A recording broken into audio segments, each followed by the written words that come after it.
Hey guys, welcome back to my channel. In today's video, I'm going to show you how to switch to a kids profile on Amazon Fire TV. First, turn on your TV and your Amazon Fire TV device.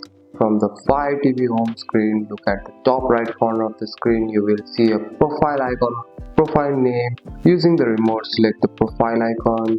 Look for the profile name, kid or your child's name. Once you will see it, click the kids profile. Your Fire TV will now switch to the kids mode. The Fire TV will now switch to the kids mode. You will notice the screen difference. You will only see kids safe app, shows and movie. Kids won't be able to access the adult content or the setting unless they have the parent pin.